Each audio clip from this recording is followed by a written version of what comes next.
How's it going, guys? Bringing in the creepypasta. Haven't done one in a while, so I decided to shake it up a little. Well, this one's called Craft number 666. Yeah, and alright, we'll start it off. I'm gonna read it word for word. It was a nice Thursday, walking home from school. I remembered it was drop day, the day when the drop system starts giving items. So I got on my computer and started idling. It was a crazy thing to idle. It never works nowadays, but I do it anyway. Later in the game, I received one refined metal as a drop item. Boy, was I shocked, which is pretty impossible for this to happen, by the way. But because everyone knows Valve didn't add refined metal to the drop system, but I didn't care. I got something interesting for once. How could my day get any better tonight? Because I had two refined in my backpack. The possibilities are endless, I told myself. I carefully took refined out and put it in the craft table. I was so excited to finally craft my first hat. Wishing myself luck, I clicked the craft button. I waited, then it finished. With an agonizing shriek that broke your heart. The prompt wasn't the same as it was before. Instead of saying crafting succeeded, it was backwards. I was confused, like it was bugged. This couldn't have been hacked though, because for me it is an online game from this official company. The screen flickered for a split second, then the item displayed. I didn't have to click the OK button. It showed the mining light. People considered it bad, but I didn't care about that. What I noticed was that the engineer, he was more gloomy.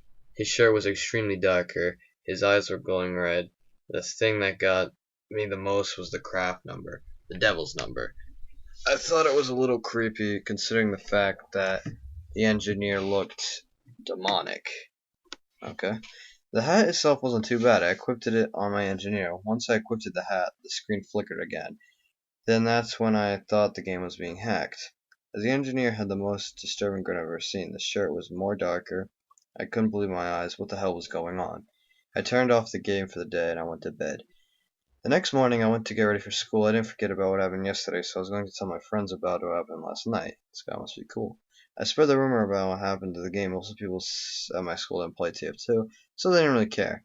I got to my friends and told them what about happened. They were shocked to hear this because at the moment, one of them was asking me to meet them at their house tonight to show them.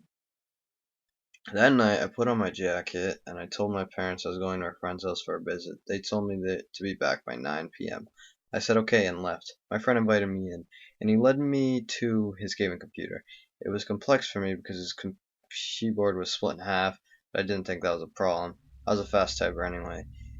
My friend told me to show him the hat, and he looked over to care. My friend was an expert at programming at the moment. He said it was normal. Lots of items at the craft number 666. Then I told about the engineer. He was disturbed to hear that he told me to kindly leave. I was upset to be kicked out so early. I headed home only to find this nightmare to become much worse. I got on my computer to play some TF2. I picked engineer and started playing like most people did. Had fun. Some of my friends were on the same server with me. Then it started getting more disturbing over time. I think the map was slowly turning red, the screen was blurring, and my teammates slowly died off. Eventually, I was the only one left, and blue team was just standing there looking at me. Like, I was the worst nightmare. One tried to shoot at me, and it did nothing. I tried to move, but the keyboard took control of everything. I was sitting, watching my character slaughter everyone. Every person I killed left. The engineer eventually was the only one left on the server. I sat there watching him. Then the most high-pitched scream I ever heard crashed the game. I couldn't play anymore. I was scared. How could Valve allow this to happen? I went to bed. I was playing TF2 again, I guess it's next morning, but I was spy. I played as usual. I came across an engineer with his buildings, and as I got close to this with my sniper, the background became more blurred and darker. Then the world paused. I couldn't move. The engineer slowly turned around with the same disturbing details I saw in my character loadout. I was horrified, unable to comprehend what was going to happen next. He walked towards me with a devilish grin on his bloody face. He ripped off my arm holding the saber and told me, "Now stop trying to mess with my contraptions, Nick." I was screaming. I guess his name was Nick. I was screaming. I couldn't bear the pain. Without effort, he punched a hole through my chest and ripped out my heart. I was seeing life flash. What the hell? So wait, did he actually go through the... Okay, sorry. I was seeing my life flash with my very eyes. I fell to the ground. I was dying, and for the very first time I felt like it was over. I looked up to find the engineer with his eyes on fire, laughing at my failure. I woke up with sweat everywhere. It was a nightmare and over. It was my first nightmare in over 5 years. I immediately got my computer started Tf2 and deleted my hat, never to find those occurrences happen again. I thought it was all over. Then I heard a clank at my window. I looked out to find a man sitting there. He looked up and waved at me. Then he disappeared with no trace. I quit Tf2 ever since, and I still have nightmares of the engineer slaughtering me every night.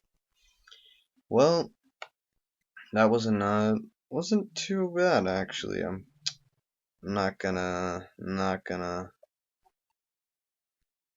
lie. I liked it a little. Wasn't the worst. Like, well, it was actually probably better than most of the ones I read. But the thing about this one is, I can understand like people. I can understand how people like would think like how people would want hats that bad, because I play TF2 myself. If you are watching any of my videos, I like hats. It's kind of a thing. You have to play it to understand it. But um the other thing is I like how he added some of the stuff up, like that part where the part like I just read where I was confused. I like how he ended that up, how it turned out to be a nightmare. That was pretty good. I'm not gonna. It's pretty good how he slipped that in, and I love how this didn't end up with him like being like brutally murdered, like something coming out of the screen or something. I don't know, like because I thought that was gonna happen. I was gonna be like, this story sucks, but yeah, he tied it up pretty well. The friend, him showing his friend, like when he showed his friend, I thought that part was a little like, I don't get why his friend kicked him out after that. I mean, that's kind of gay, but it was pretty pretty good. If I had to rate it, I'd say 9 out of 10. Honestly, this is probably one of the better ones I've read, but I'd like to see more like this. Pretty good.